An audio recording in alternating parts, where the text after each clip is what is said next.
Hello and welcome everyone. My name is Jen Yates. I'm the director of the TCA Accelerator.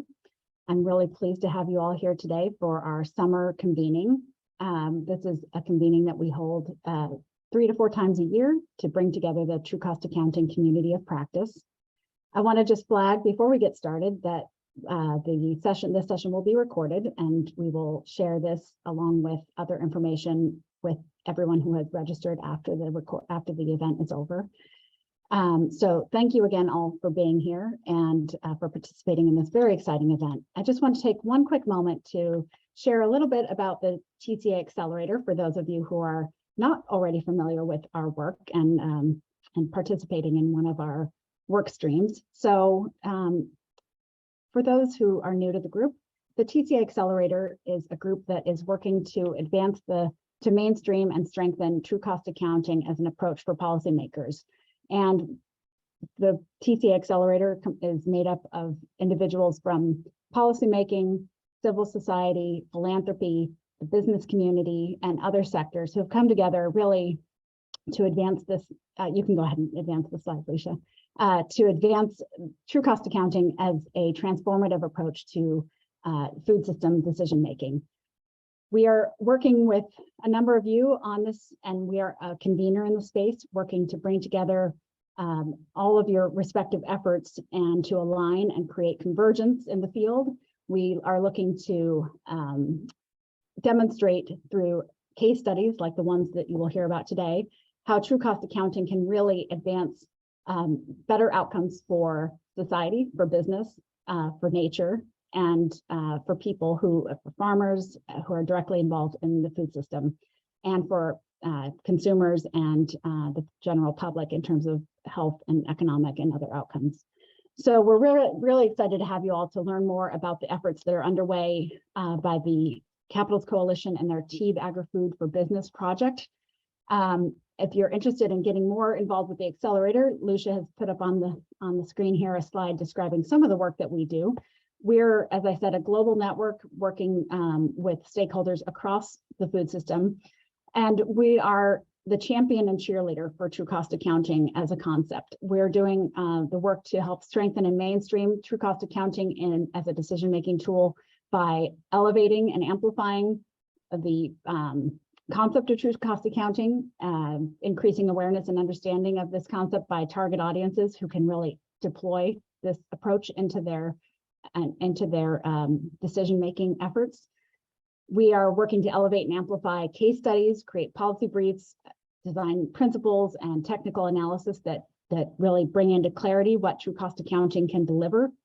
We're bringing you all together and building a diverse network of champions, messengers, and advocates who can spearhead public and private sector TCA efforts and share information and best practices to help further the field. And then finally, there's still a lot of dynamic activity in the field of true cost accounting, a lot of different approaches, and we're working with a lot of the stakeholders represented on this call to bring some alignment around these ideas and to help further create some clarity for potential TCA users on what is true cost accounting, what do the terms mean, what are we trying to get out of true cost accounting, what are the future directions, what does good governance in this space look like, et cetera. So you'll hear more about opportunities to get involved toward the end of our call, but I just wanted to flag that at the outset and to encourage you to get involved with the work that we're doing. For today, we will be hearing about the TEEBAgriFood for Business project that has been led by the Capitals Coalition as an outgrowth of the work that was established by the UN Environment Programme's Economics of Ecosystems and Biodiversity for Agriculture and Food Initiative, otherwise known as TEEBAgriFood. That project was the product of 150 contributors from over 30 countries that were establishing the TEEBAgriFood for the TEEBAgriFood evaluation framework, which has set the foundation for most of the TCA assessments that are in use today. One of the primary factors and one of the primary characteristics of a true cost accounting assessment exercise as established by TEEBAgriFood was the notion of there being 4 capitals that one should look at and consider when assessing impacts and potentially externalized cost or unrealized benefits of the food system. So those 4 capitals will be discussed in greater length today, and that these really form the foundation for the work that the Capitals Coalition is doing in the TEEB Agri-Food for Business project. So without further ado, I'm going to turn it over to our facilitator for today.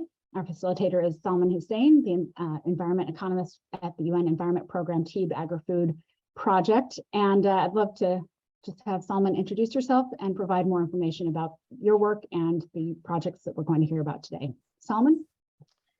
Thanks, Jen, and thanks everyone for joining. As Jen said, Salman Hussain, I'm a UNEP staff member. I'm based in Geneva. I'm ringing in from Geneva, and I'm the TEEB coordinator. So TEEB, the Economic Services and Biodiversity, is hosted by UNEP. It's an independent initiative hosted by UNEP and has evolved in the last 10 plus years, particularly in 2014 to 2018, when we developed the TEEB Agri-Food framework. Now, the impetus for so doing and the impetus for true cost accounting, really you can see in all the documentation that you see coming from UNEP overall, and indeed from the Secretary General, who's talked recently about living in harmony with nature. And that impetus is coming from the fact that there are innumerable statistics which point to both the threats and the opportunities that are afforded by a transformation in food systems. So UNEP looked at this in the context of TEEB and said, look, the TEEB initiative has been focusing on recognizing, demonstrating, and capturing the value of nature. If we were to do so in the context of food systems, we would hopefully have a mechanism that would provide economic evidence and make the economic case for food systems transformation, food systems regeneration, and contribute to both community betterment, livelihoods, but also pro-nature outcomes. And that's why we launched the framework. And the framework, which we can be talking about today, have evolved over a 3 or 4 year period. We started off very much in 2008, 2009, focusing on natural capital, focusing on our impact as humans on nature and the ability of nature to provide us the ecosystem services that agriculture and all other economic sectors depend on.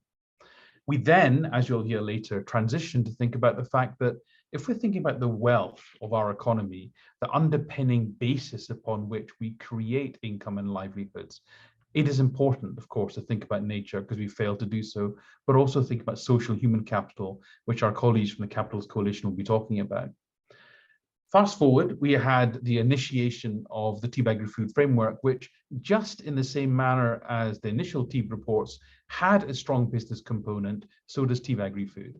So the TEEB study lead, Pavan Sukhdev, was a banker. He was working for Deutsche Bank, and he brought that experience of financial services, of making the economic argument in the corporate world to bear on the initial TEEB reports, and also through the TEEB Agri-Food reports. So we've had a strong impetus towards change and fostering change in business, and that's what today's meeting is all about. And actually on Friday, I was at a meeting with Jen in practice, in person, I should say, at Rabobank, thinking about one of the UN Food Systems Summit outcomes, which is the Coalition on True Value or True Cost, which is trying to bring together the public sector work and the private sector work for the betterment of society in terms of livelihoods and nature. So we're working towards that goal collectively. And we in TEEB Agri-Food were very generously funded by the EU to take forward this work. And the work that is going to be described by the Capitals Coalition is funded by the European Union in 7 countries. And that work and that project has a public sector component and a private sector component. We're going to focus on the latter today, on the private sector, but we've got a pincer movement. We're trying to make the case for public sector change and policy change, and hoping that our business community will push also for a level playing field to make that change as well. So with that, by way of introduction and context, I'm going to pass the floor to Martine van Weelden, who I've been working with now for a good number of years, who is the lead on our TEEB Agri-Food work in what we call Work Package 4 on Business, to first introduce herself, then her colleague, Lisa Heine. So Martina, let me pass you the floor. Thank you very much, Salman, for this introduction, and Lucia and Jen to organize this TCA event and inviting us to speak. So I'm Martine van Weelden. I'm the director at the Capitals Coalition, and as Salman just mentioned, I've been leading on the TEEBAgriFood for Business project work the past 2.5 years now, and previously I worked at the Ecosystem Services Partnership, a partnership you might be familiar with, as they are leading on the work on the Ecosystem Services Valuation Database. But my background is in anthropology, so quite a different background, but I've been working in the field of sustainability for 15 years now. But with that, I'd like to pass over to Lisa Heine to introduce herself and to give you a bit of an overview of the TEEBAgriFood project that we are running. Lisa, the floor is yours. Thank you, Martine, and thank you, Jen and Salman, also for setting the context. And I would also like to welcome everyone online today, dialing in from everywhere around the world. So super exciting. Yeah, I'm Lisa. I joined the Capitals Coalition the beginning of this year as a engagement officer for the TEEBAgriFood for Business program. So my work really focuses on the collaboration part of building partnerships, but also on the content, so on designing and executing the TEEBAgriFood for Business training sessions that you will hear more about later. But also support businesses in their capitals assessment. And I'm joining the call today to really give you a brief introduction of the Capitals Coalition and of the TEEBAgriFood for Business project. So let's dive into it. Yeah, and first let's take a few minutes to set the context for today. And let me start with the Capitals Coalition. So we are a global collaboration transforming the way decisions are made by including the value provided by nature, people, and society. So the Capitals Coalition really sits at the heart of an extensive global network that has come together to advance the Capitals approach. And in that, our role is to provide an overview of the landscape, to build the network, to engage in outreach, and to facilitate expert advice within the Capitals community.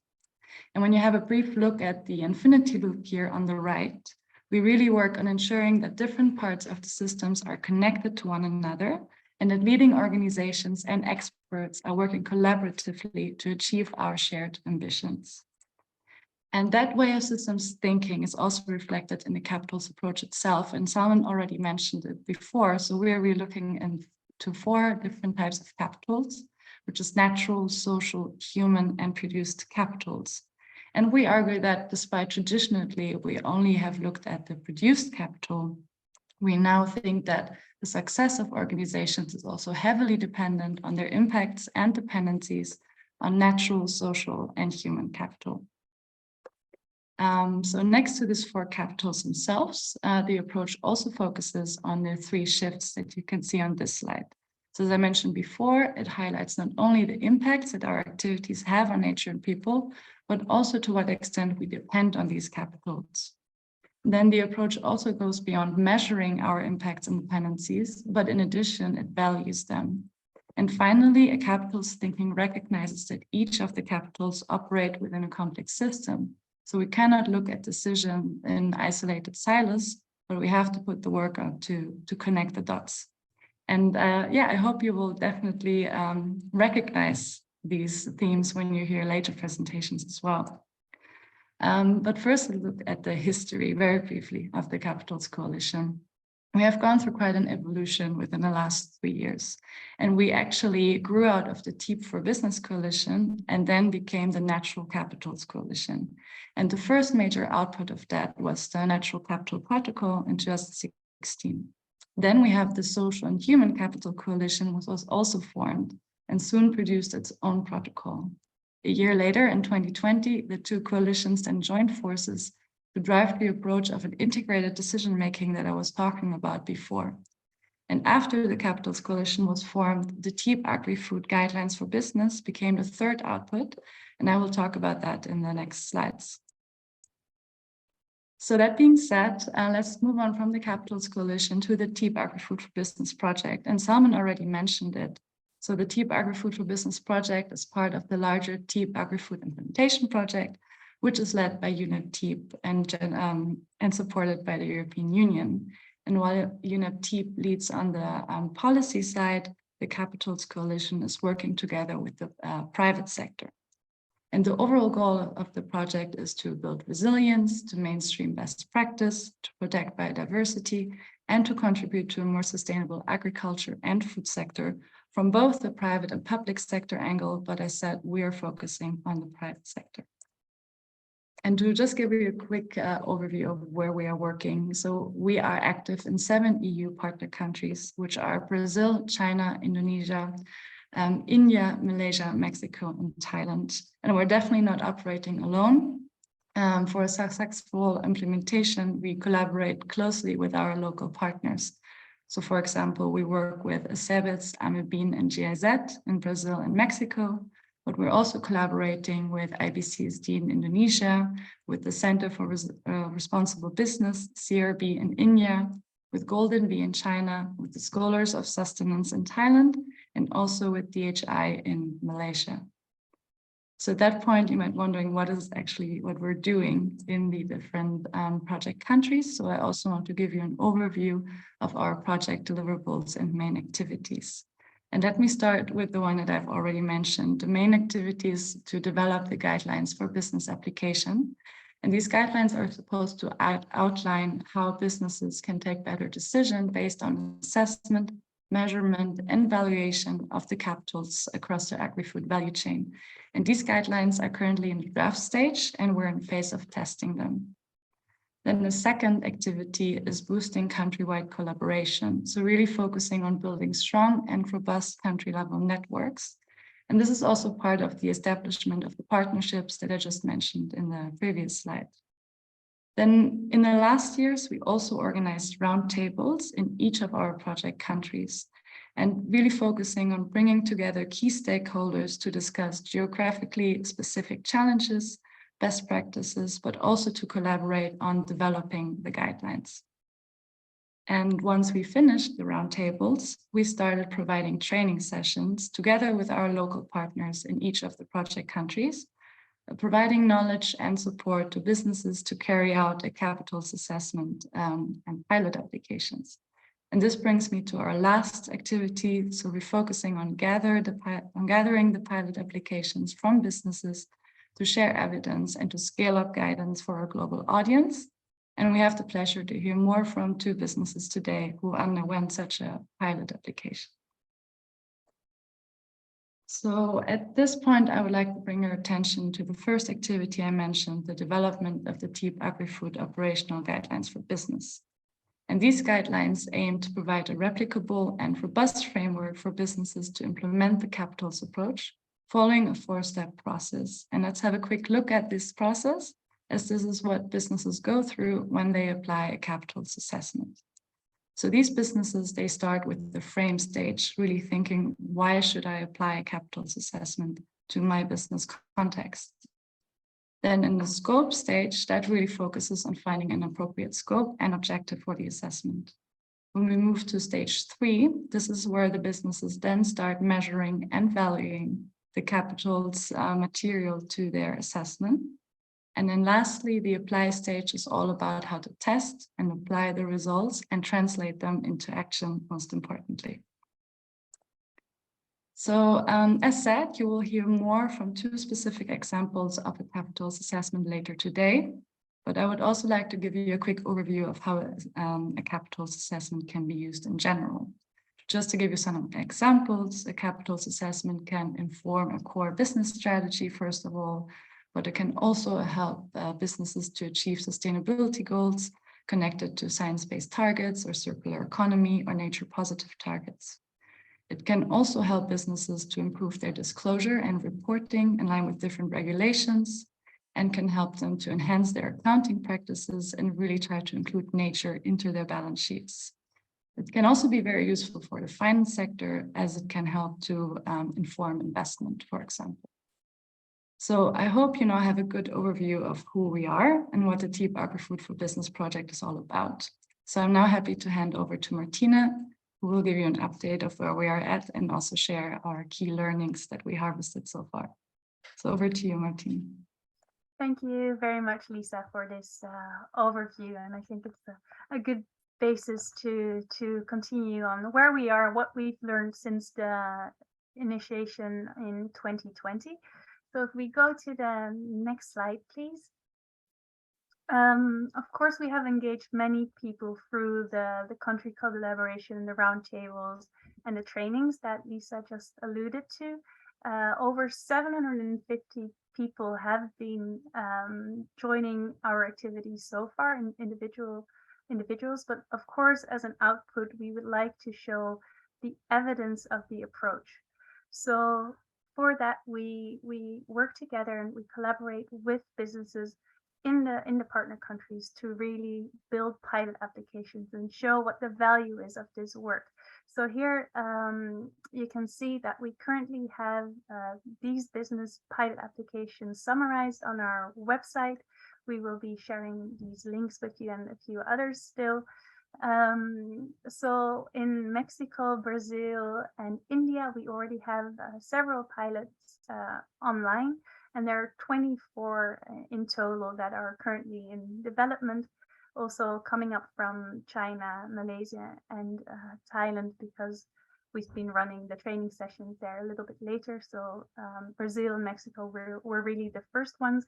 And today we will hear more from two companies, and I'm really happy and excited that they are here today.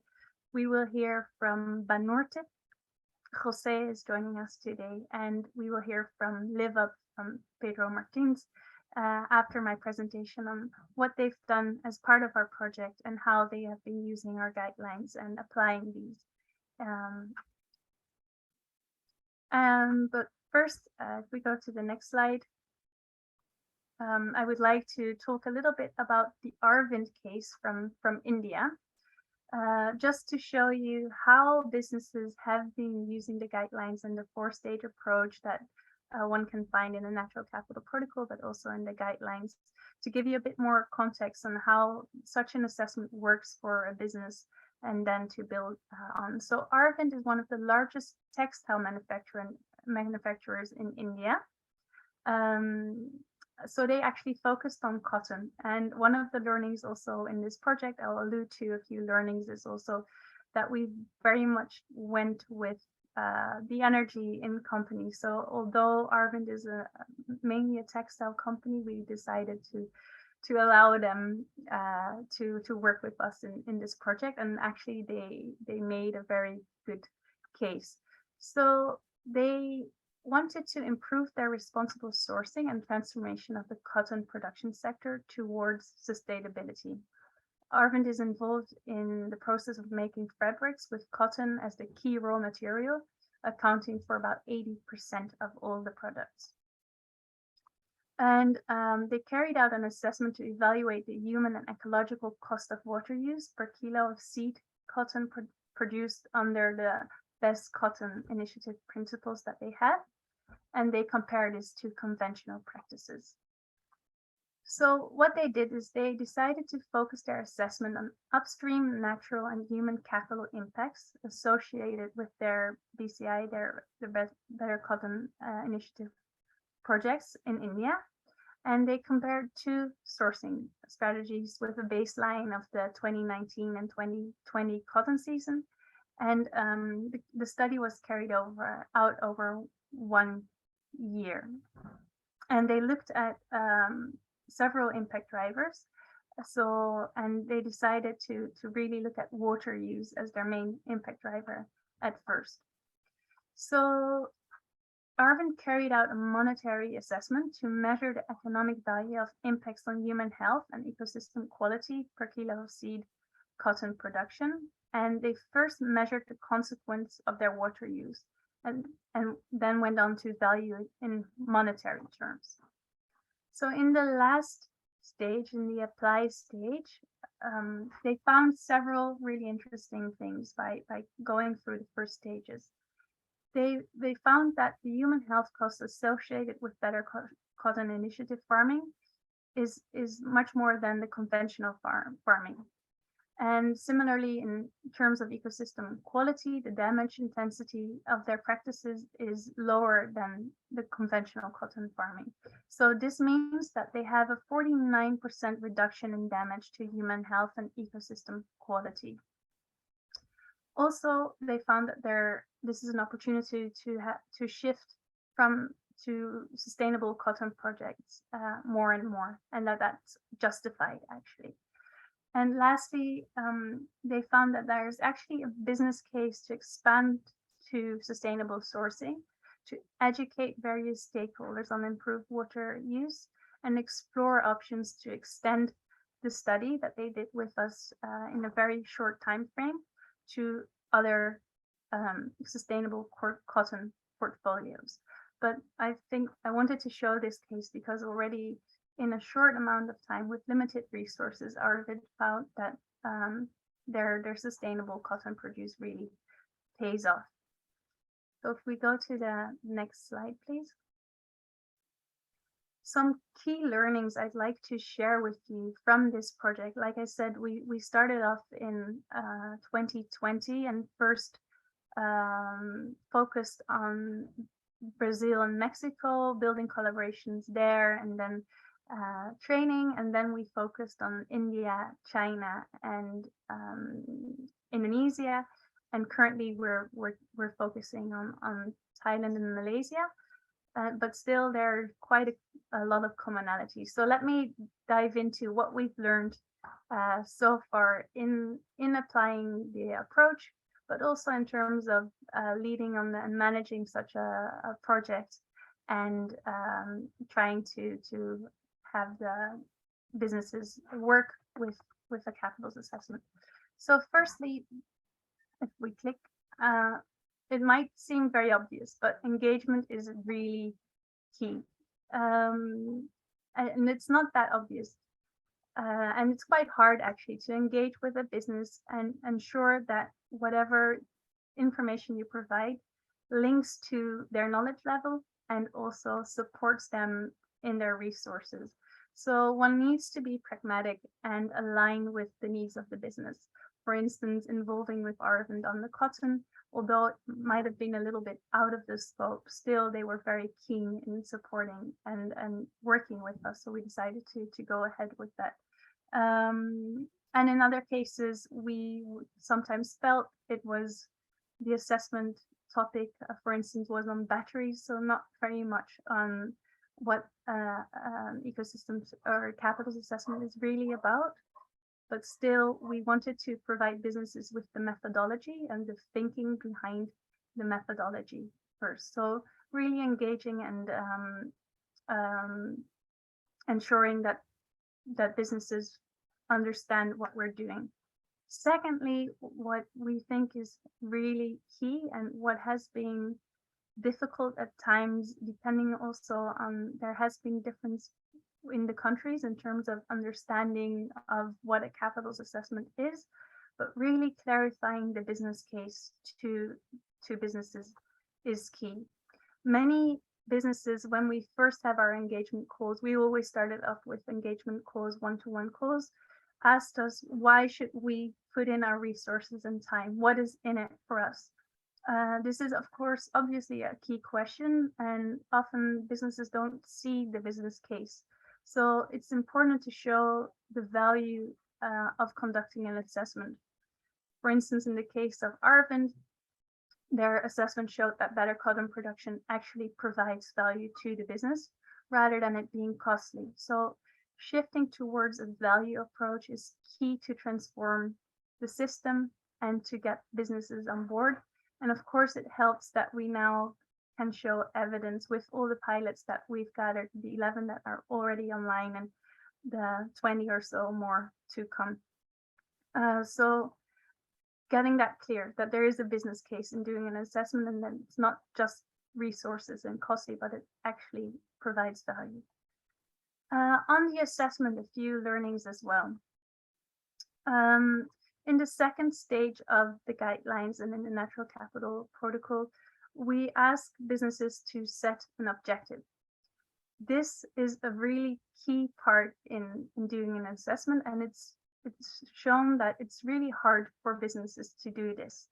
So businesses really have to clarify the scope and the expectations of the assessment, but also set an objective that is manageable, again, within the resources and time that they have available. So the way we've been rolling the project, also again quite pragmatically, we really advise business to start small, because they often get lost in the information overload, the amount of impact drivers and dependencies, and also the amount of options that an assessment could potentially inform, strategy, operations, etc. So setting a manageable objective within the scope of the project and the concept of materiality is really key. And for many businesses, the approach is very novel.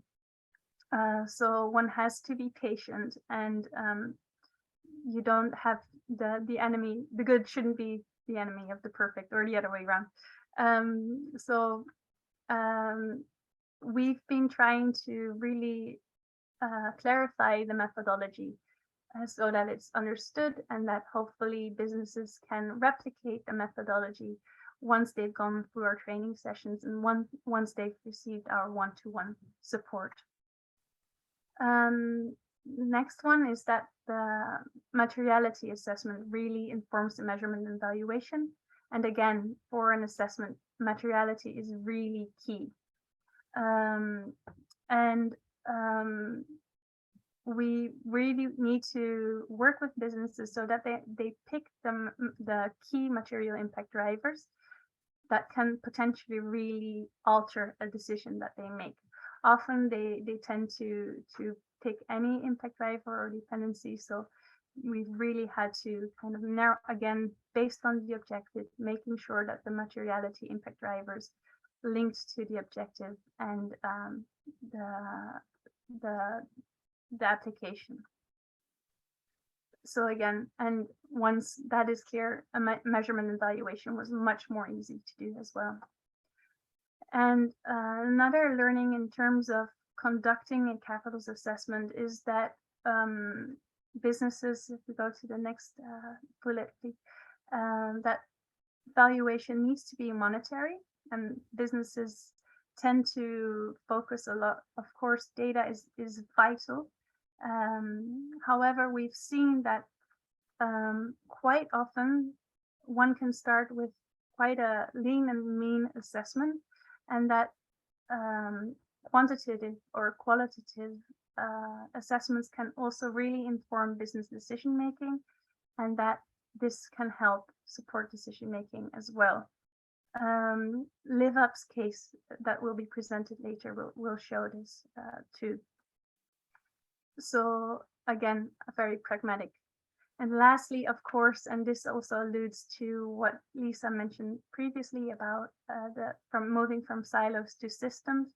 In order to transform the system, we need to work as a system. And in order to change it, we need all the players in the field to collaborate and to support each other. Not just businesses, but also the policymakers and financial sector. So I'm also very happy that José from Banorte in Mexico is here today, because Banorte is actually a financial bank. So accounting or an assessment in itself doesn't do the trick, but of course it informs businesses to make better decisions, but these decisions need to be made and put into practice. And businesses have really, the ones we work with, demanded for a level playing field, for instance, through certification by IPM in Mexico. We've heard issues for a startup company in Thailand that they were not sure whether they should start an assessment with us, because in their eyes and in their views, funders are not ready for the information yet, so they don't see the benefit of sharing natural capitals assessment to funders, because funders are not making the decisions based on the value provided by natural capital. We've seen that it's really vital to engage stakeholders upstream and downstream.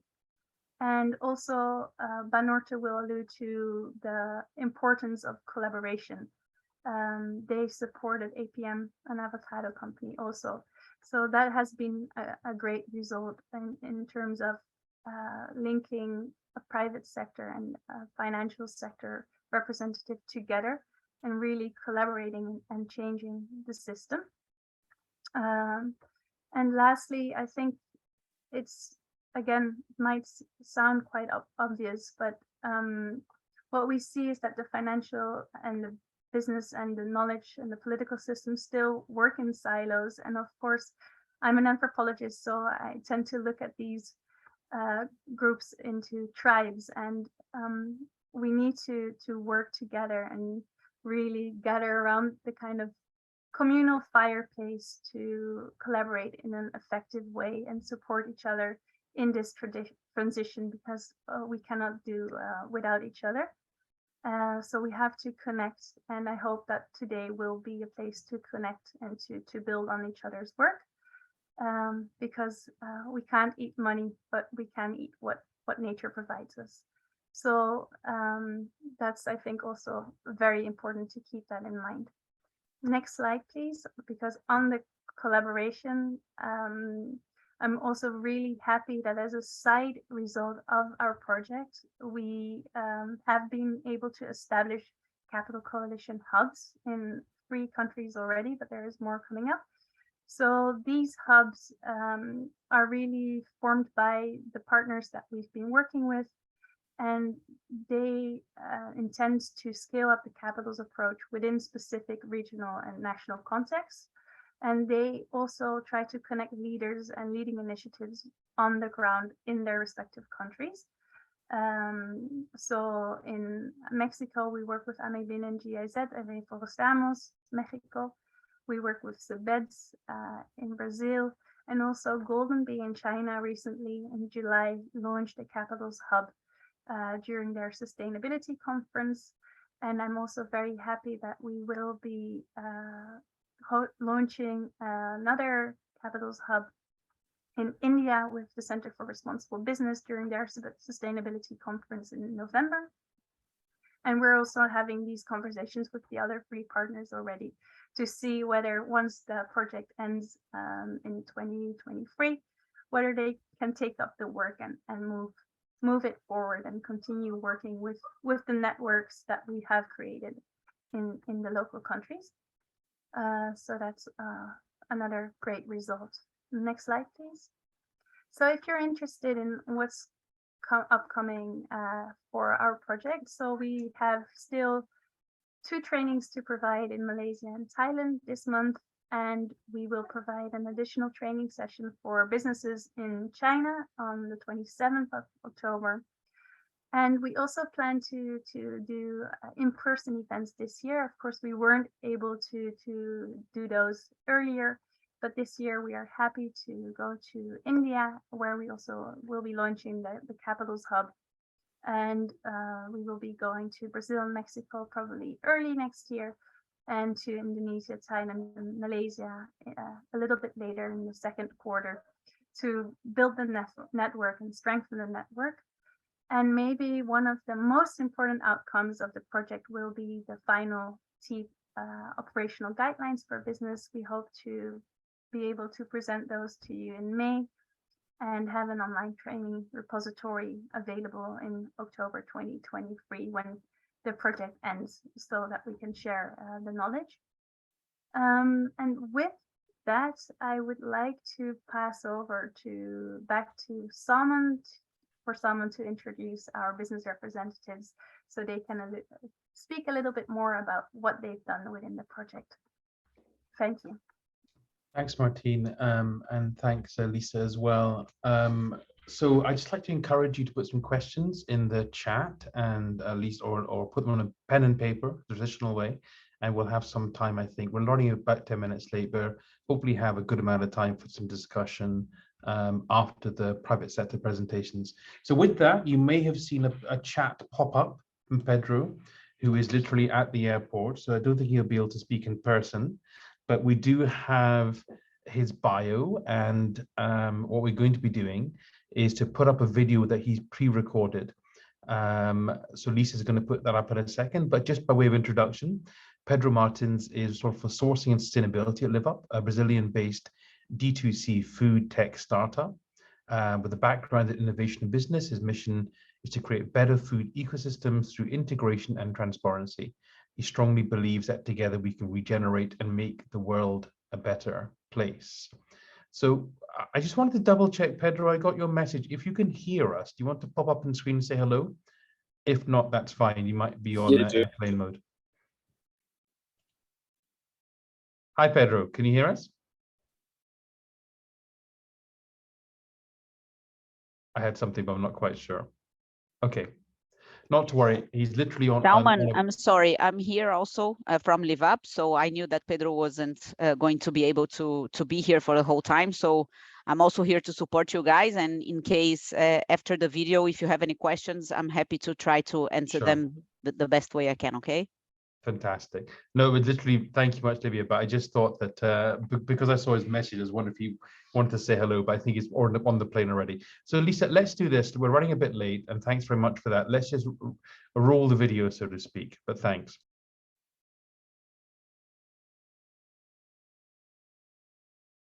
Hello, good afternoon to everyone. I'm Pedro Martins. I'm very happy to be here. And today we'll be presenting how we evaluated the benefits of Live Up short supply chain with smallholder farmers using the TEEB Agri-Food for Business evaluation framework. I'm sorry not to be live in the event with you, but I hope that you can enjoy and understand how we did this evaluation. So first, I'll tell a little bit more about Live Up. We are a food tech company. We believe that people want to live better, that people want to eat better, and also they want to strengthen their relationship with the community around them. And we are a lifestyle brand, that gathers consumer data to provide a wide range of food solutions. And most important, reconnecting modern customers with real food and creating positive impact through our value chain. One of our main products are these little packages of flash frozen food here. Basically, we deliver them direct to consumers and we sell it through our own website. But most important, we use healthy recipes. We have nutritionists, we have engineers in our kitchens in order to make the most of our food, and also sourcing with real food producers and shortening our supply chain. So what does it mean to create a positive impact through our value chain? How can we actually understand what is a positive impact and how can we measure that? And so first, we need to understand the impact. We need to understand our value chain. The food producers, Live Up is mainly a kitchen, an industrial kitchen. So we buy food for people who produce food. We need to understand the people in our company, either me or the people who are actually cooking and making our products possible. And also the consumers. What are their habits, what they like, what they don't like, what they see value on it. And once we understand our impact, then we can generate positive value for all the stakeholders involved. So that's mainly why we did it. We used the TEEBAgriFood for Business evaluation framework through the trainings we had with Capital Coalition to understand the impact and the value on the value chain and strengthen our strategy, impact communication, and map risks and opportunities. So it's very important for us to consolidate what is value or what is positive impact, and understand either if that generates and how we communicate this impact to our stakeholders. So that's what we decided to do. So we evaluated the impact specifically from the supply chain we developed with smallholder farmers. I will explain that in a minute. But we focus the scope on the social and human capitals of these partnerships. We could, for instance, evaluate what is the benefit of organic production in comparison to a conventional production, but we decided to focus on the social and human capitals. And why we did it? Because from our perspective, a traditional food system is very long with lots of inefficiencies. There's a lot of middlemen between the people who produce food and the people who consume food. And our business model is designed exactly to be highly integration between all the stakeholders through this value chain. diminishing food waste and also increasing the value that we generate throughout this chain.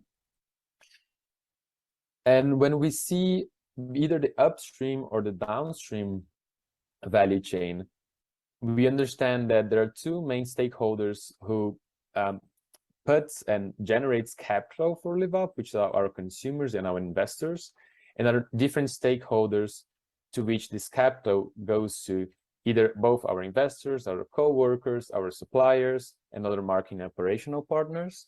And we decided to focus on the smallholder organic farmers because we see there's a lot of opportunities regarding this food sector. And we started interviewing our clients, and they actually said to us that besides our differentiation, taste, and quality, also they want to know how it's grow and who grows the food they are eating, and what is the impact that generated to them. One of the clients said, like, I recently had a son, and I'm more and more concerned about these things and to leave a better word to him. So I'm not only worried besides the monetary value it's generated, but also helping society. And I consider the impact on the community that is more relevant to the impact on the environment. Of course, not all of them that said that, but we identified that it's also a way for us to communicate and strengthen our community. And talking about what we do, like how is this partnership done? We plan our demand, so how many tons of vegetables, of carrots and onions and eggplants we have as a demand, and we allocate through different farmers. We understand what are the kinds of region the farmer is in, what their experiences are. We share this demand, and then we set a crop planning with fixed prices, so the farmers know exactly how much they're gonna have in the end of the month if they actually harvest the crops that we and the amount of vegetables that we accorded. Then we also offer a microcredit, a small percentage of the contract we paid in cash in the beginning of the plantation, so they can actually use this resource to buy new materials, to hire new people. And then we have specialized agronomists that monitorize this planting throughout the months, so we know exactly how much of the crop is expected to be harvested and what doesn't. So if it rains too much, if there's a drought, if anything happens, we can relocate this demand throughout the other farmers. And what we found when we run this assessment in this first part, in stage 1 and stage 2 of the assessment, is that it's very important to have a clear strategy on how does this impact can generate a real value for your business, because it's easy for people to define a scope, and this scope not necessarily have a clear correlation with the core of the business, and therefore it's harder for you to have the findings and actually applying the results to your different stakeholders. And also it's very important to study your value chain and have a clear scope and expectations of the assessment. It happens for us to have big dreams and say let's study all of our value chain and different parts of it, but then it's very hard to implement it. So understanding what its core in your strategy is very important for you to have a more efficient and a more easy to apply assessment. So again, we could do it with other suppliers, with dairy or meat producers or staples. We could do it with our co-workers, with other partners, but then it's very good to have a clear and defined scope. And how to measure, again, we could measure both qualitative and quantitative impacts. We thought about different measurements to have, for example, the financial gains the farmers have by having these partnerships. How do we benefit from it, either from the organic supply guarantee we have, or from the benefits, the environmental benefits or the healthy benefits that our consumers have eating all of this healthy and organic food. And also some qualitative indicators.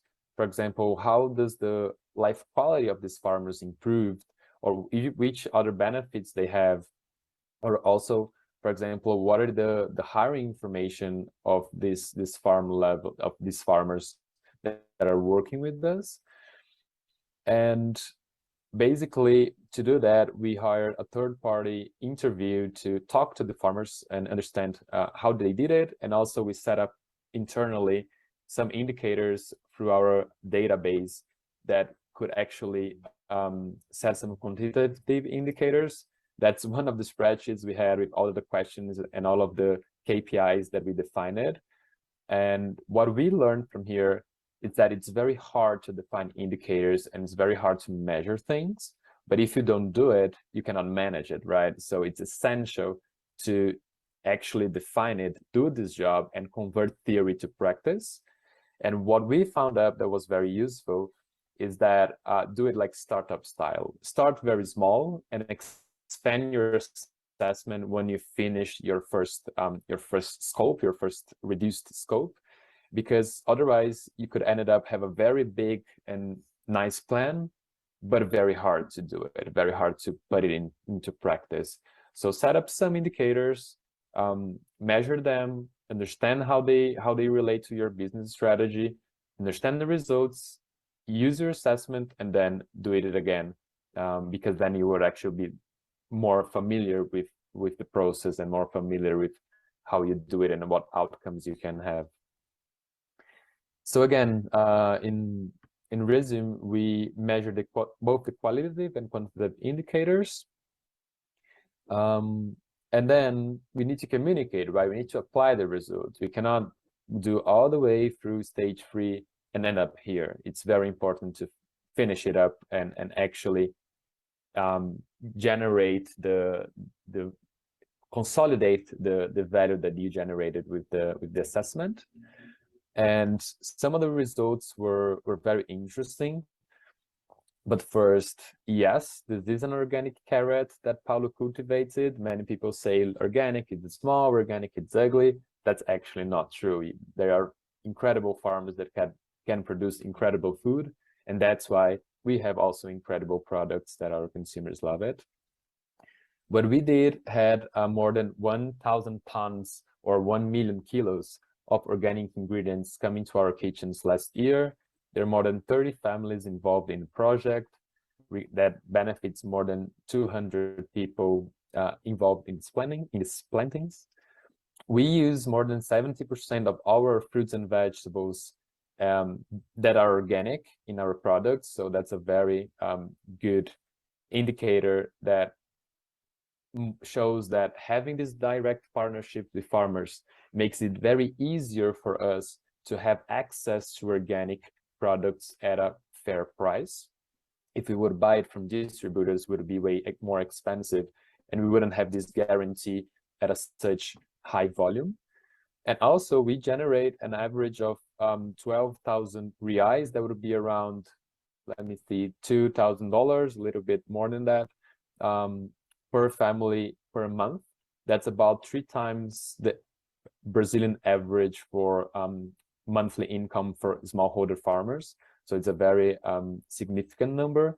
And we have given about $100,000, not reais, to these farmers as a microcredit that I mentioned. But more important than that, we've went through qualitative indicators as well, in order to also to give it a person, give it a name, and tell this story easier to our consumers and our investors. These numbers are very beautiful. When we go down at the people level and talk to them, then you can actually understand why they're doing what they're doing. So first of all, understanding why did they begin in the first place to produce organic food. José said, well, me and my employees, anyone who worked in the farmers, we were sick all the time. We never knew exactly what it was and how to get better. But once we left the conventional producing and we started organic produce, everything was gone. So it was the poison. It was the chemicals that we were using that was making us sick. When we talked to them regarding plans for the future, Adriano said, like, our lives and works have changed a lot after the partnerships. It has improved. Today, I can tell you that most of the things I've achieved is because I've been working with Live Up. Sorry, that's what Alex said, not Adriano. And Rodrigo said, I want to pay for my children's college with my work in the fields. I know I can do this and want to help other families to do the same. For instance, some of the farmers bought a new tractor. Once, one of them actually bought a new piece of land because they could have a consistent revenue stream with their farms with the dedicated planting. So that was a very interesting outcome. And to finish up regarding the microcredit, Regis said, when I asked for an advance of payments, I didn't pay any interest rate. When they lent me, I paid exactly the amount they lent. Actually, it's not a lent. We anticipate the payment of the contract, but that's how he perceived it. It's the same thing that a father gives to his son, and that's his father over here. That also motivated him to plant. And he found it very nice. They trust me, and when I had the money back, I gave it back. So again, having both these quantitative and qualitative results was very important for us to consolidate our impact strategy, to communicate this impact to different stakeholders, from clients to investors.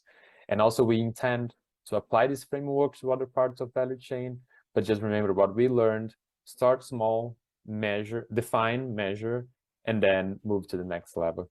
So I think that inspires and gives an example of how we're doing the TEEBAgriFood framework.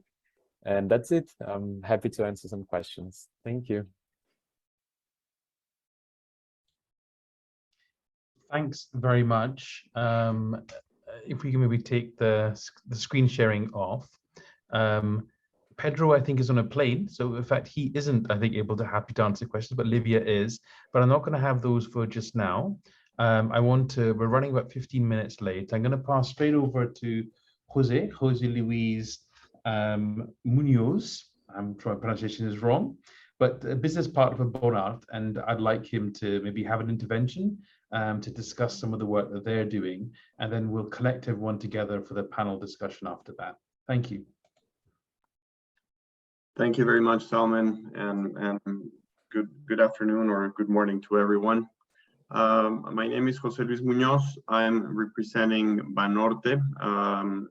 Banorte, we are a financial group based in Mexico.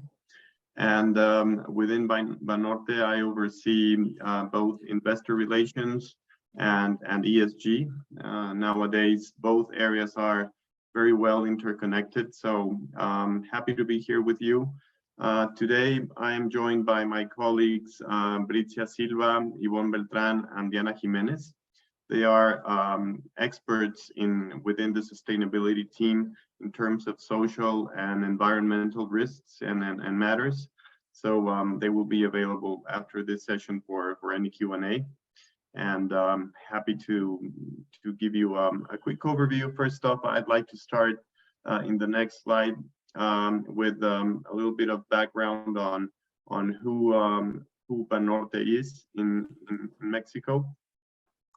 If we can go to the next slide, I'll show you here a little bit of the evolution of Banorte. We started off as a regional bank in the north of Mexico, and then through a series of acquisitions of other small regional banks, we ended up being a fully national bank around close to the year 2000.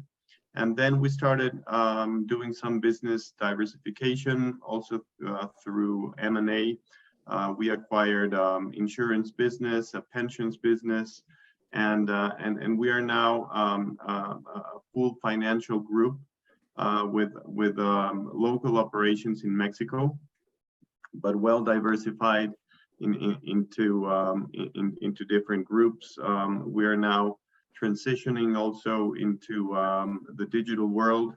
We've made some alliances with some relevant players in the market, and we're also about to launch our own digital bank, and we believe that will have an important benefit for financial inclusion in Mexico. If we can move on to the next slide. I can show you here how our net income for the bank is distributed. Right now, as you can see, most of the revenue comes from the bank, but the share of the non-banking businesses like insurance, annuities, and pension is growing. And I'm sure in the next few years, you will also see that the digital banking sector will start to be a very relevant part of the of our operations and part of the net income of the group. And then looking at the pie chart on the right side of the chart, you will see here how our loan portfolio is composed. Basically, as you can see, we're a well-diversified bank. We cater mostly to companies, individuals in Mexico, and also we have state and federal government as part of our operations. But in general, there is not one single area of a very high concentration for our loan portfolio. And definitely, as I will cover later on, agriculture is it's something that we look at.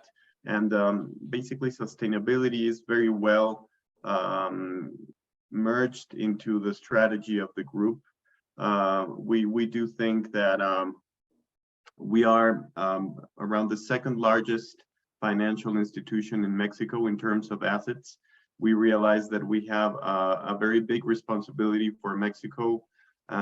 We can not only have the responsibility to set an example and to do the impact that the financings that we provide, we try to make and to put ESG and sustainability in the heart of all of those decisions. Actually, the sustainability team plays a very important role in the risk management and risk assessment practices of the group. And part of the case that we bring today to you exemplifies our constant effort to start looking at different methodologies that will help us assess social and environmental risks in a better way. If we can move to the next slide, please. As I was mentioning, since 2012, we are managing social and environmental risks for our portfolio. We evaluate those using different methodologies. One of them, of course, is we are aligned with Equator principles, and we use those to evaluate those social and environmental risks. But as I mentioned, we're constantly looking at different methodologies that will help us evaluate and make a much more precise evaluation of the different risks. Back in 2019, we applied the natural capital protocol methodology to to measure the financial impact in climate change for some clients in the tourism sector. And different methodologies are constantly evaluated. I mean, we ran a materiality matrix every 2 years. Climate change is one of the most important things, and part of our strategy is focused on measuring this climate change risk. So everything that we can use to improve our assessment on that is very valuable to us. In the next slide, we can see one of the case studies that we started to work with and apply this multi-capital assessment. We chose the avocado industry. This is a relevant industry for Mexico, as probably you know. Mexico is one of the largest producers of avocado and exporter of avocado, especially to the US and Canada and to some other parts of the world. And it's also a relevant within our loan portfolio. We have relevant customers that are involved in this practice. So that's why we chose this area. We wanted to use this multi-capital assessment to provide some of the risks and dependencies that are related to this industry. For example, we wanted to assess the impacts on water that is used for the crops, the soil, the impact that fertilizers have on the soil, and of course also using the human capital part of it to assess the working conditions of the people that work in this industry. So if we can move on to the next slide, we can see there some of the results of this assessment. Basically, we used part of these methodologies to look at the dependencies on the agricultural sector. We assessed water availability and in those crops, the quality of the soil that was used there, the impact of, for example, fertilizers to avoid something that is forbidden in the use of that, and that could affect not only the crops but also the workers' health and safety. So this was a methodology that provided us with a broader concept to better assess the risk related to this.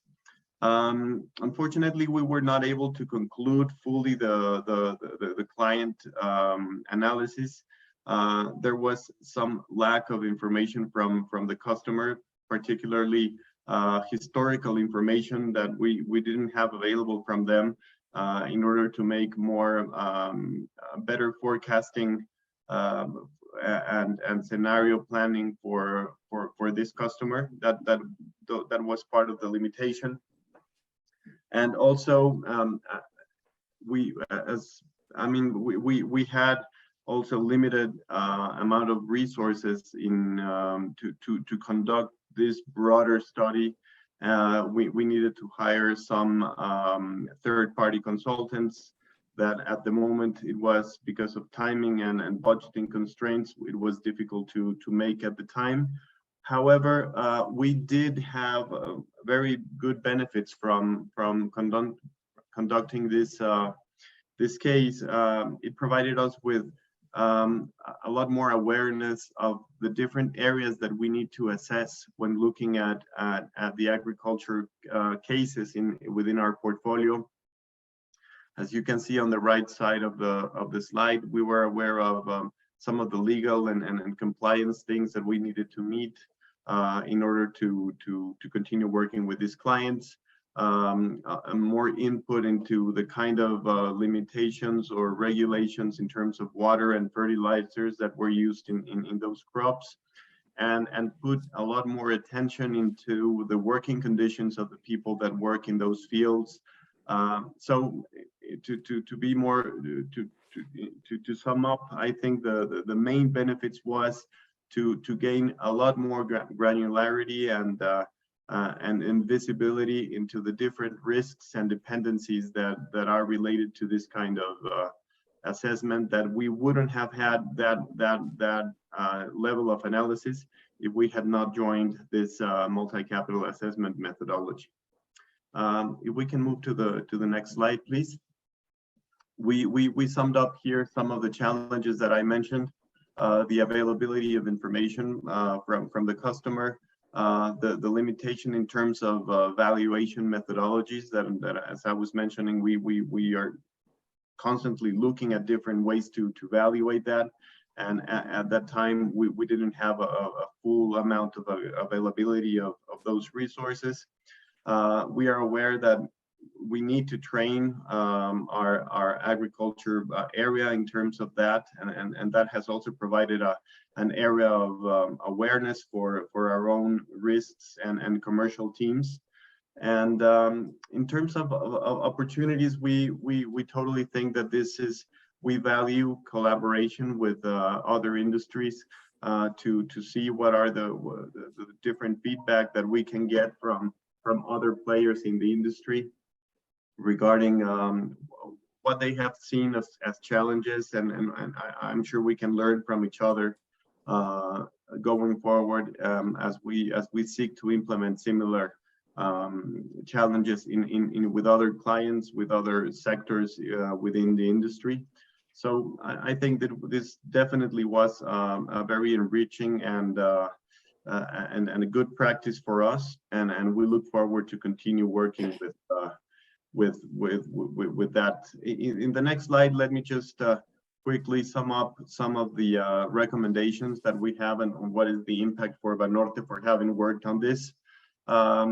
First of all, as I mentioned, this gave us a lot of insight into the sustainability area on how to assess the dependencies and the risk in these types of projects. We were also aware that, I mean, we need to do this better assessment, and sometimes we are now evaluating some sustainability linked loans, not only for this industry in general. So establishing and knowing what are the relevant KPIs for this industry, how to understand them better. This was really instrumental for us to gain that knowledge, and hopefully that will be a stepping stone for product development and for launching some more specific loan projects for this industry. We are also aware that we need to train not only our risk but also our commercial teams in terms of how to identify these KPIs, how to work with their customers when we engage them, and that was also very valuable for Banorte. And in terms of recommendations for anyone who is going forward with this kind of assessment, definitely the multi-capital methodology opens the door to a broad range of dependencies and risks that must be considered. It was very useful for us to start with a case study with an impactful industry, with customers that have the maturity and data availability. That's something that we definitely recommend that anyone can assess before starting on with a project, because the availability of data will give you much more better results going forward, not only for financial institutions, but for the customer to gain more valuable feedback.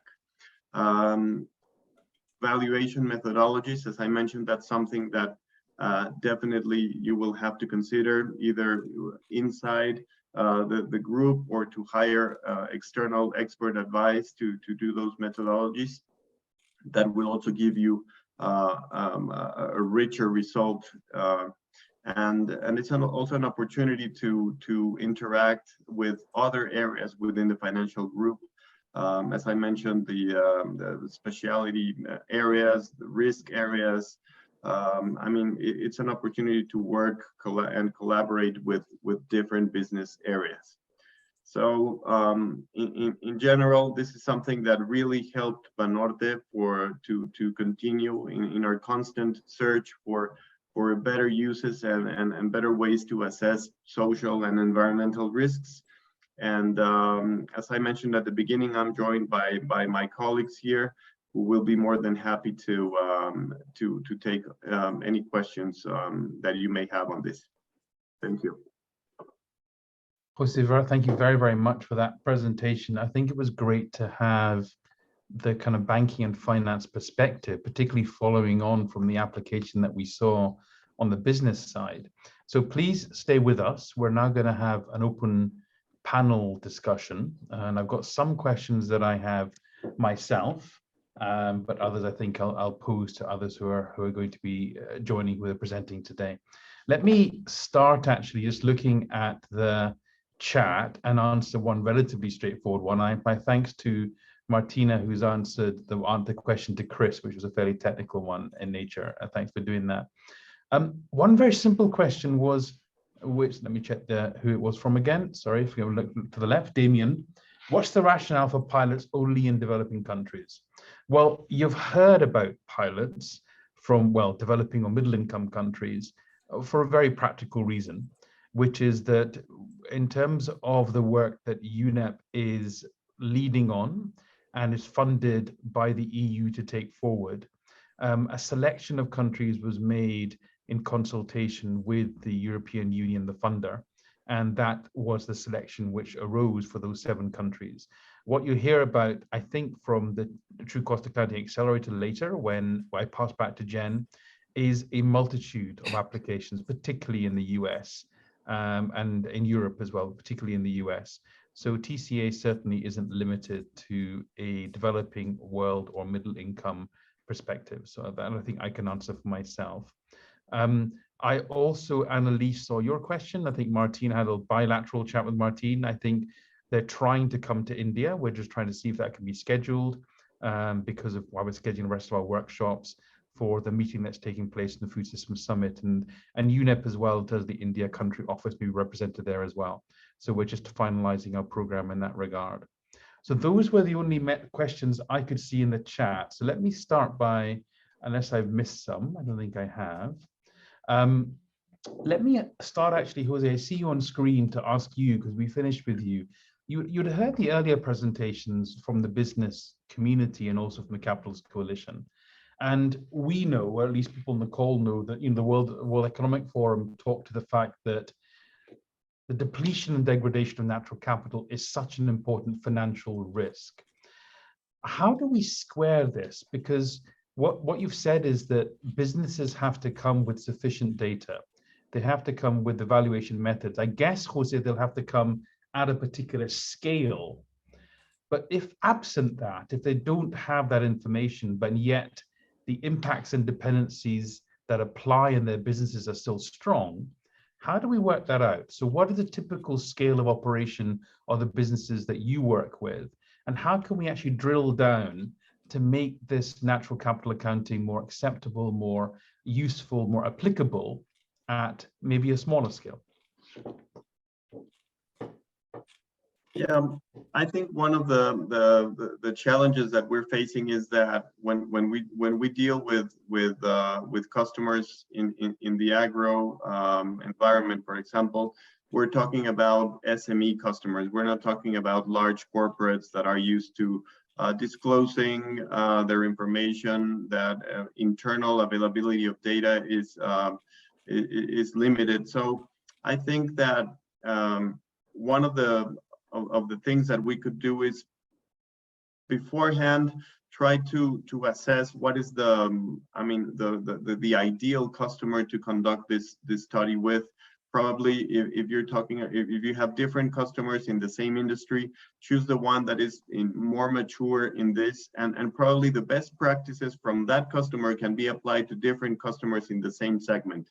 So going forward, you can also learn from your own customers when applying that methodology to the next one. But I think our recommendation would be to start off with the most sophisticated and advanced customer in that area, learn from them, and then use those learnings to help the smaller customers that don't have probably the capability installed, so that they can benefit from that. I don't know if Britia or Yvonne or Diana from my team would like to complement my answer.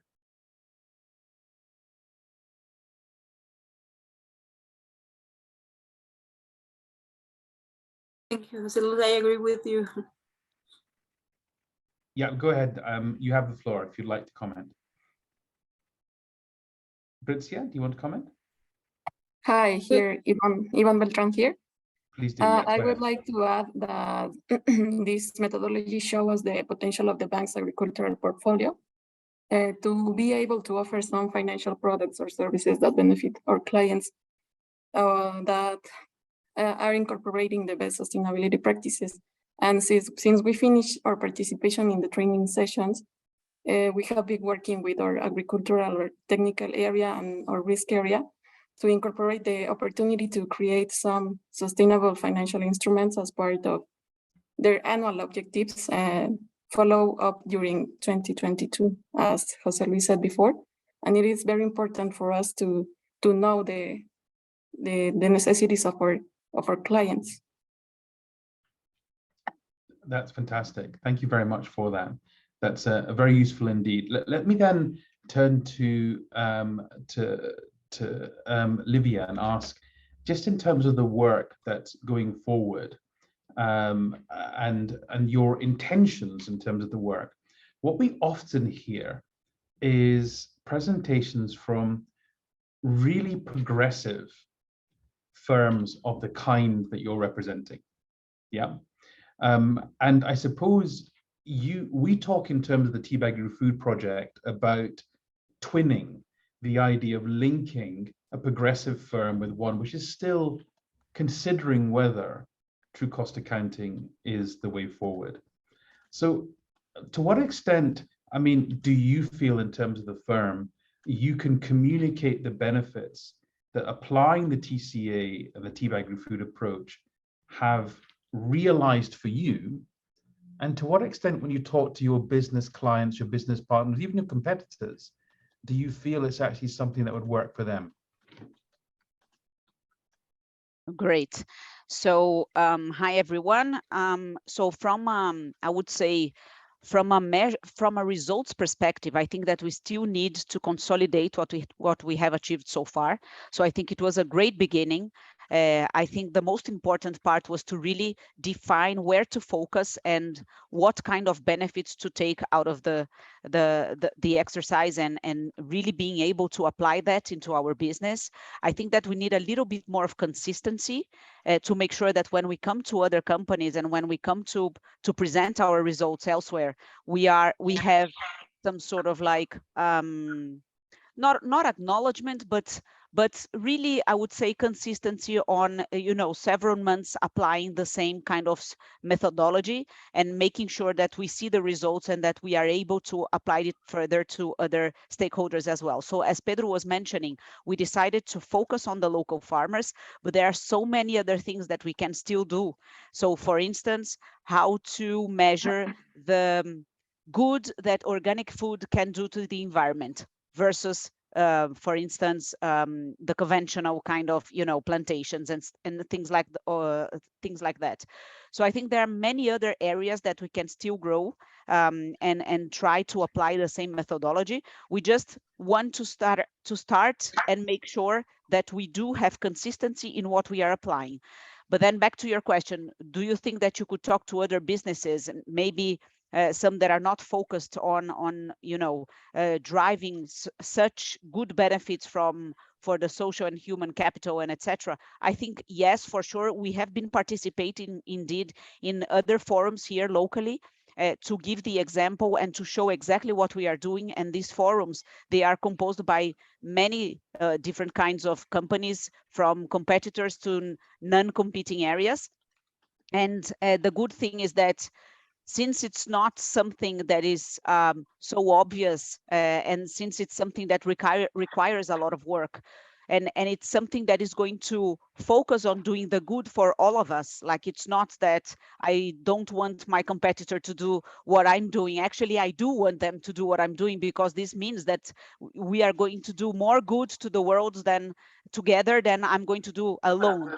So we are definitely talking to each other and making sure that we exchange experiences. We are also taking experiences from other companies so that we can as one group of companies and food services impact the environment or impact the human capital in a much better way.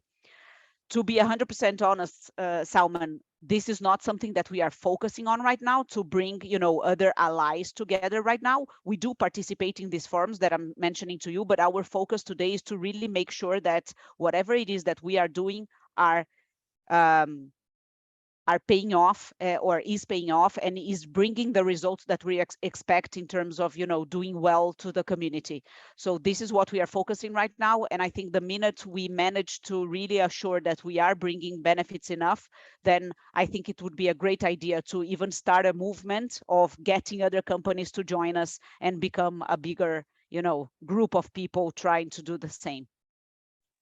That's a wonderful answer, Olivia. Thank you. And I suppose the other thing which might be beneficial is creating the level playing field, because if you're fighting and sometimes in some cases incurring costs which others aren't, then that's disproportionate and unfair. So maybe there's part of self-interest in making that happen exists there, but I wouldn't expect that to be your main role. So that's no condemnation at all.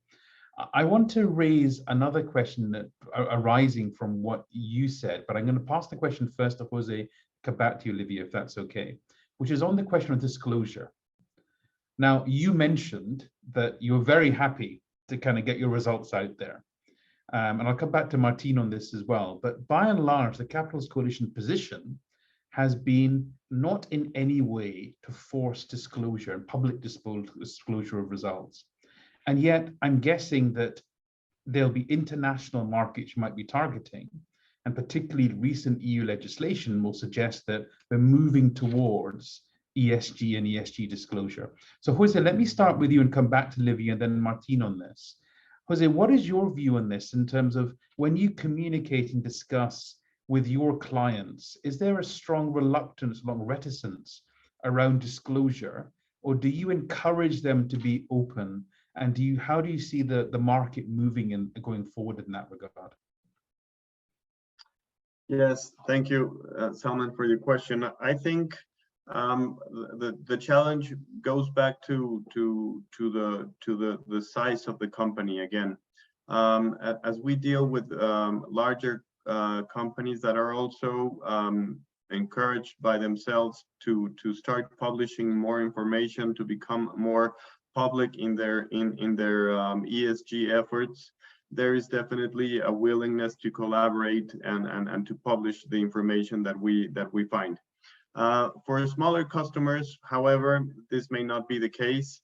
At the beginning, I believe that just disclosing information, they are not aware of the potential, let's say, benefits that this may have for them in the shorter or medium term, and it is our role to kind of educate the customer in that regard as well. I mean, part of what we do in the risk team, together with Bricia's team, is to analyze the social and the environmental risks. Once they are identified, it's also our responsibility to work with the customer to identify and to show them what is the not only the challenges but also the benefits of complying or disclosing more information. And we do, for example, as part of the work that we do, is we monitor every year their progress in certain aspects that were determined or assessed as potential challenges for them, and we accompany them throughout the life of the deal. We conduct on-site visits to monitor their progress, and I would say it's a two-way communication with them, so that they can implement better practices going forward, which will not only benefit ourselves in terms of risk management, but them as well in terms of their maturity on ESG disclosures. And before I pass to Livia and Martine, do you find that some of the reluctance comes because if they put their information in the public domain, the civil society groups, etc., latch onto that and they get punished for being early disclosures, so to speak, as opposed to early adopters? Is that an issue, or is there therefore having a level playing field and everyone having to do so? Would that be a good thing? I think I honestly don't think there is like a fear of being punished, because the information that could be potentially published in general would be beneficial for them. Some of the information that we use, as Yvonne was mentioning, is to probably identify some KPIs within that industry that could help us give them better conditions in their loans. So I think, as I was mentioning, I think it's a win-win situation, but because in the way they publish more information, it doesn't really have to be publicly available. It just has to flow to ourselves in Banorte to better understand how they conduct their business, to identify what are some relevant measurable KPIs that we can monitor. And if we can find that, if we can agree to improve those metrics that have been commonly agreed upon, it is in their benefit to continue disclosing that, so that we can provide better financial conditions for them.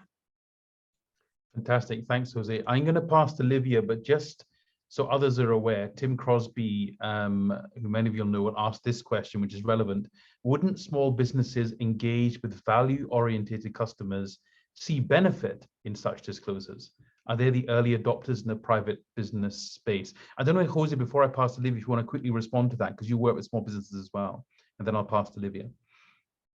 Yes, I think collaboration in the industry and that disclosure will definitely help. I know there are some associations within the different industries that different players and collaborate within those associations. They share best practices, and I think disclosure is one of the best practices that can be shared.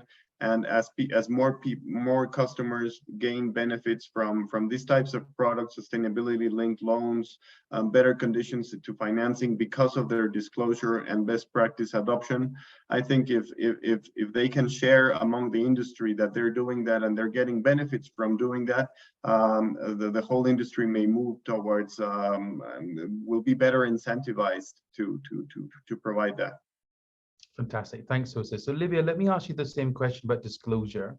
You've already mentioned that you're very happy to do so, but what are your general views on that in terms of you, the competitors, your partners, supplier challenges, etc., on the disclosure question? Salman, I think the answer would be very similar to what I mentioned before. I think disclosing this type of information that would get everyone to benefit from actions and activities that help us all as a community is definitely something that we would be willing to do.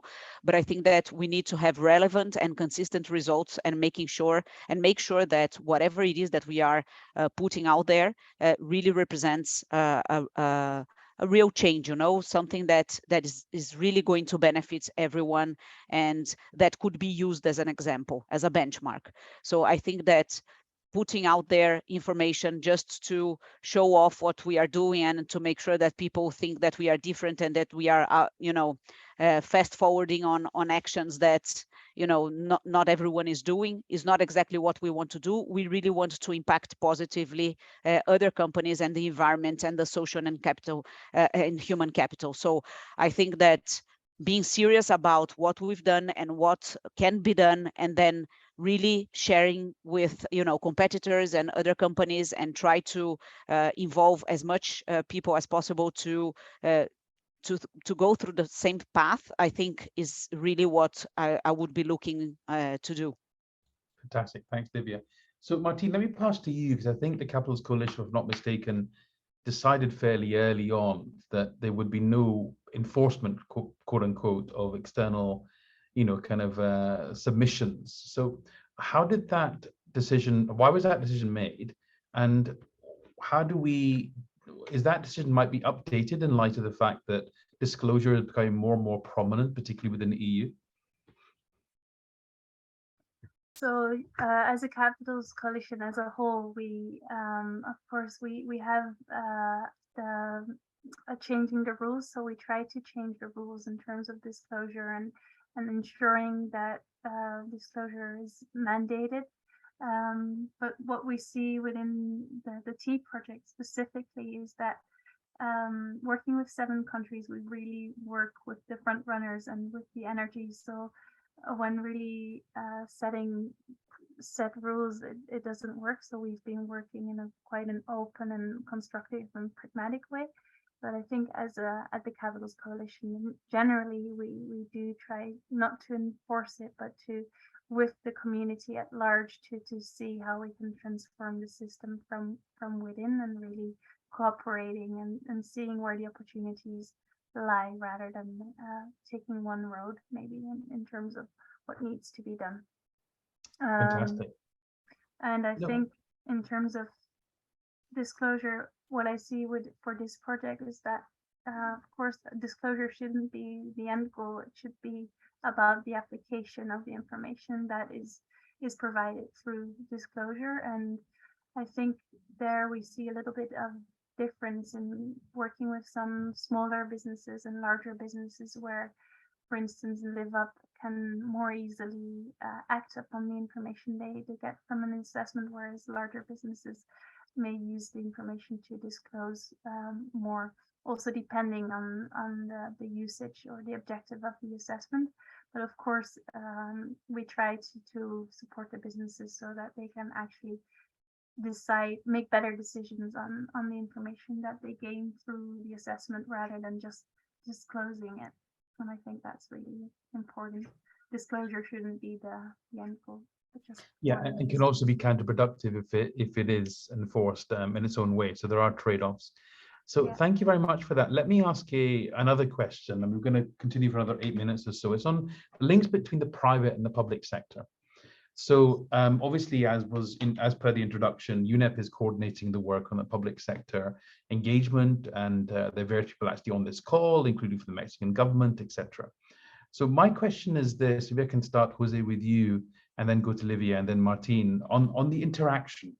So it's not quite a modus operandi, but it's almost like a vision, would be that we would hope that when companies carry out the capitals assessment as part of the TEEBAgriFood process, they learn the benefits associated with understanding their impacts and dependencies on nature and their impacts on human and social capital. And ideally, we'd hope that they would then try to elevate that, if it's possible to do so, into the public space, to actually discuss that with governments, with decision makers. You know, as I said before, Livia, because maybe they're looking for a level playing field. Why should they be the ones doing this and no one else does this? So Jose, have you seen any interface between your work in the finance sector and the regulatory frameworks under which your clients and you yourselves have to operate? I think that it could be limited to industry associations. Typically, that's their role, to get together, to put together the common challenges that the industry faces, and then have those associations lobby with regulators to try to make those changes. But I will pass the microphone to Bricia or to Diana or Yvonne, who are closely related to the implementation of this product in particular, and maybe they have a different insight.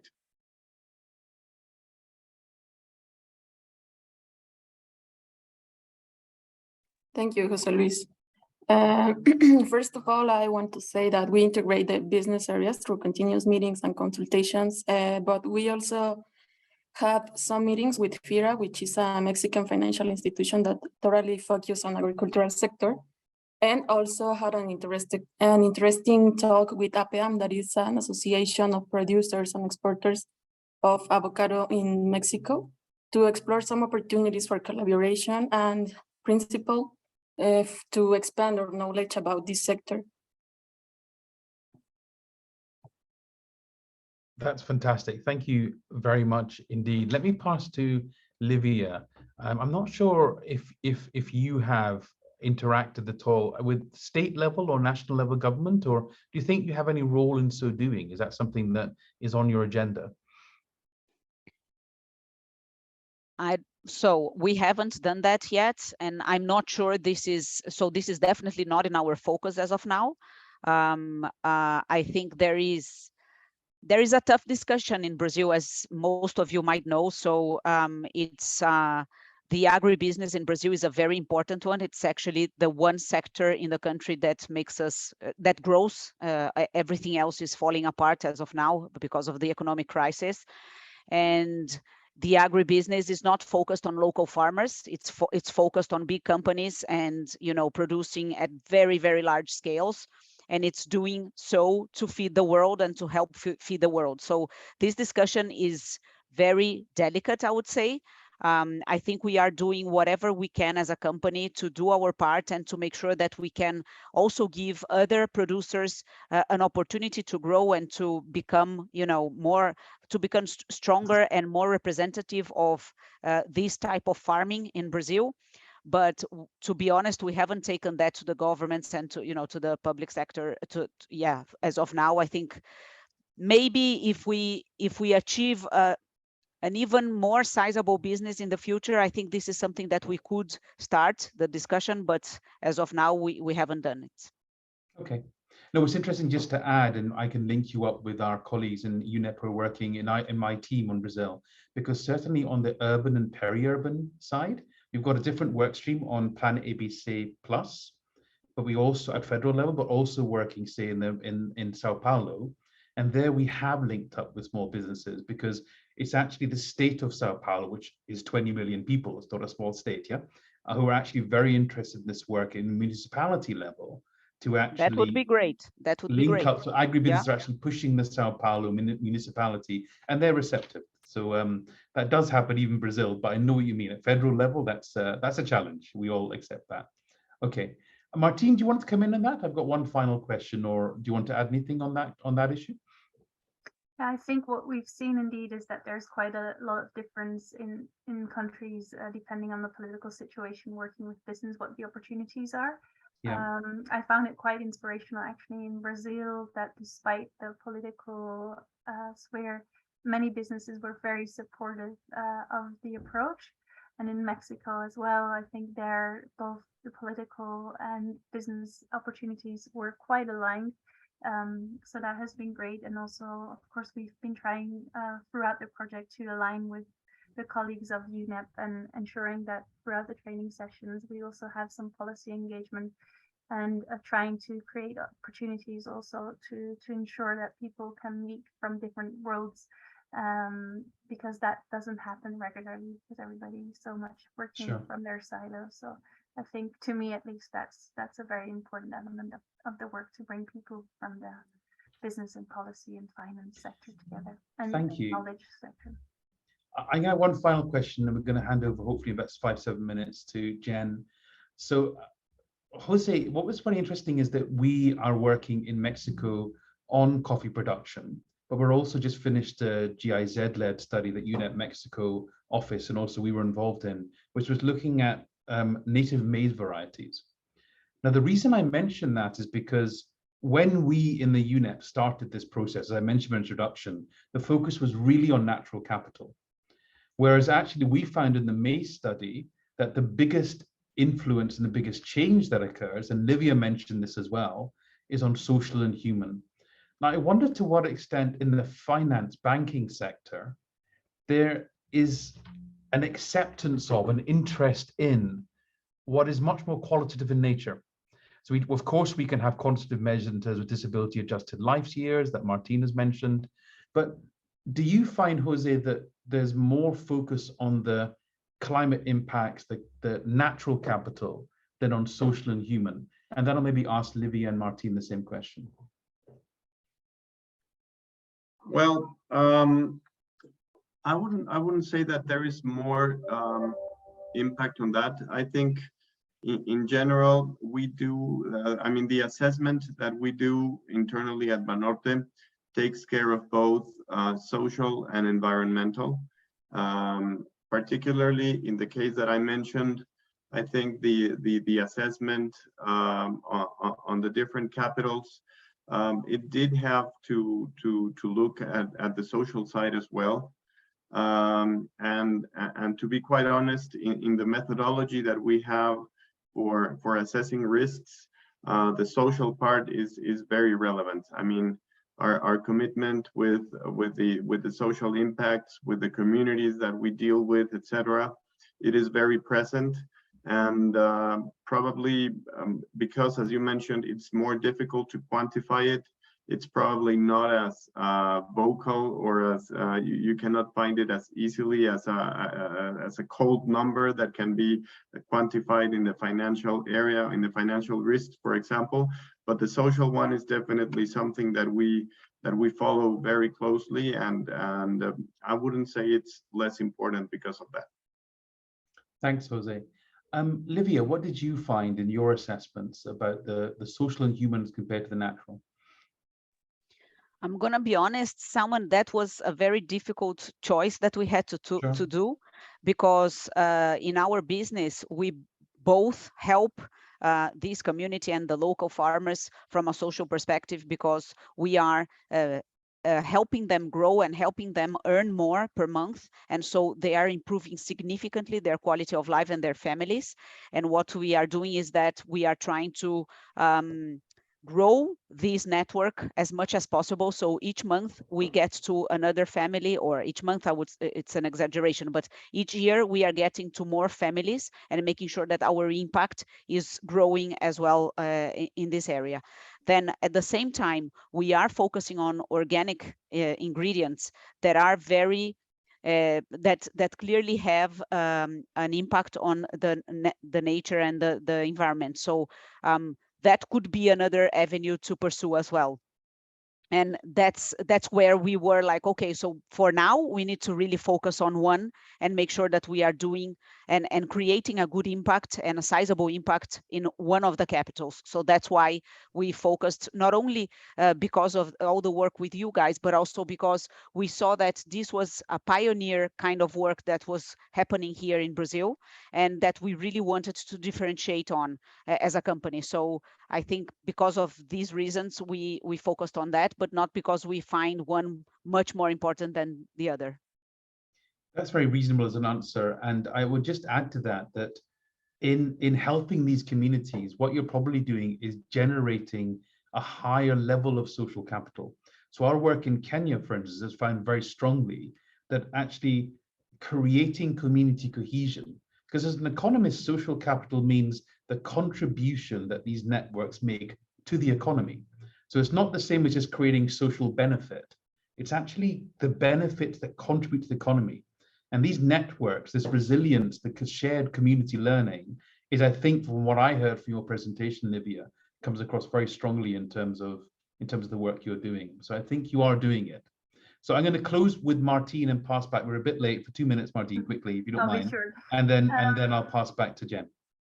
Yeah, of course, for us, the guidelines were also the first document that integrated the natural, social, and human capital concept in one. But what we've seen is that it's actually been really beneficial for businesses in terms of understanding and the uptake of what it could mean for business to look at the capitals in an integrated way. So what we often saw is that when building pathways in the measurement and evaluation stage, that businesses often look at the social and human capital aspects first, for instance, the health of their workers. And of course, that leads to natural capital regularly in terms of measurement of pesticide usage, for instance. So taking the approach from the social human capital and then looking at natural capital and looking at it from an integrated way has, I think, really helped to also get the message across of what it can do, evaluation for a business. Fantastic. Thanks very much for that brief but important answer. Jen, I've eaten into your time, but I'm going to pass back to you. Thank you so much, Salman. Fantastic job facilitating as always, and really excellent presentations by all of our presenters today. I just want to say, and maybe we can adjust the pins here, but I just want to say that, you know, it can get sometimes lost in the particulars of each of the examples that were just cited, and sort of the going into the challenges and the details, the questions that were raised, the lessons that were learned. I think, you know, for me, hearing all of this, it just is so enormously exciting. And it just, you know, I think what we're hearing is something of a revolution in how we go about understanding business success, and how we, you know, look for where to invest, what kind of projects we can support out there, how we learn from one another. I think, you know, you recognize that this is very much still a developing field. There's still a lot of work that needs to be done, and that's what these projects are doing, is, you know, really trying to identify what are the commonalities across different types of sectors and projects and geographies and countries. And then what are the nuances? Where are the details going to be very context specific? And how do we come up with guidance to help scale this to a bigger audience and to a bigger set of stakeholders, and help them understand that it will be that there will be challenges, that there will be you know, places where it feels tough to get through, that there will be questions from people who are involved in this as to what the benefit is, and who is going to bear the burden of some of the responsibilities from the data gathering and the reporting, and what the long-term benefit for those people will be. But I think that, again, these examples are, you know, you're hearing them sort of like right in the thick of working through all of that. And it is just really, from my standpoint, extremely exciting. So thank you to all of our speakers for the presentations, but more for the work that you all are doing, and to Salman at UNEP and Capitals Coalition, your team, for embarking on these projects and really leading us into this new era of exciting transformation of business practice and larger food system transformation. So thank you to all of you. So with that, I think we will have a few moments for community updates. And before we get to that, I just wanted to perhaps share just a few things that are kind of coming up on the horizon. And, you know, this convening, as I said at the top, is just an example of the type of work that the True Cost Accounting Accelerator is engaged in. And we do a number of these types of convenings and learnings for members of the community of practice to come together and again, to hear what others are working through and how they might adapt that to their own work. We also are doing a number of exciting events, and there's one coming up at the end of the month looking at something where, you know, some of these projects might not call themselves true cost accounting, but are very much doing the work of looking for how do we identify impacts and dependencies across a number of areas, and then use those findings to change how we're investing in the food system and apply it to a policy setting. So that next event will be coming up at the end of the month, and look for more information about that soon. As I said at the beginning, we will circulate event recording and all of the references that were mentioned during this call today. There is a link on the slide here to more information about the TEEB Agri-Food for Business project.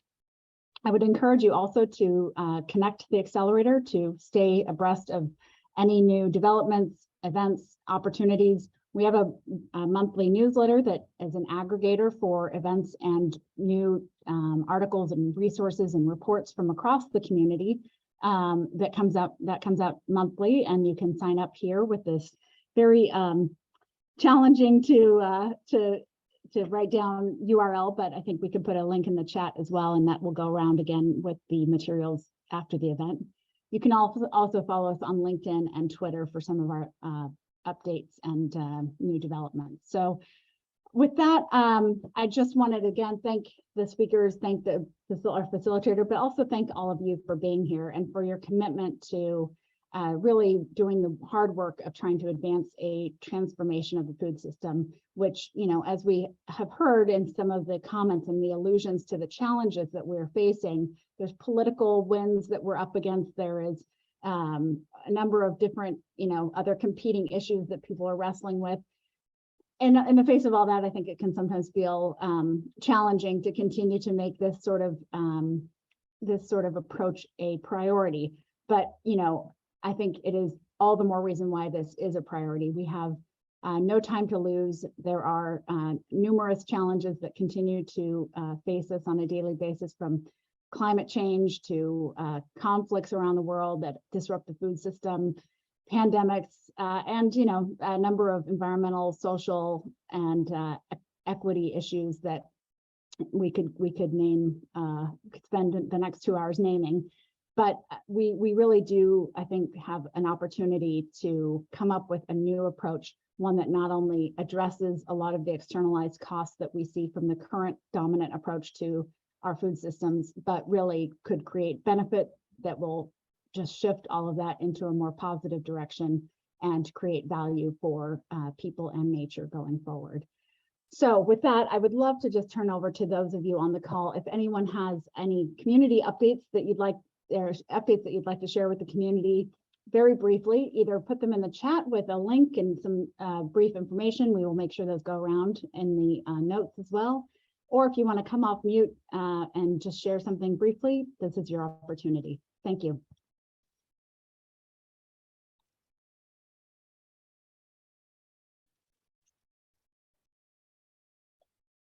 If there are no takers, we'll give another moment, but if there are no takers, we can give everyone, well, about 2 minutes back, but please feel free to share with the rest of the group. And I should also acknowledge, I deeply apologize. Lucia Stephen, who is our outreach and communications coordinator, who has been the driver behind this event, pulled everything together, is coordinating all the behind the scenes logistics here, and really has put quite a bit of time and effort into pulling this together, as well as all of our other events and online tools and communications, as well as she produces our monthly newsletter. So I want to just give a big shout out to Lucia for all of her hard work and amazing work at bringing such a great group together. So if there are no other updates that people want to share at this time, we can go ahead and wrap up for today. And thank you once again, and we look forward to staying in touch with you all.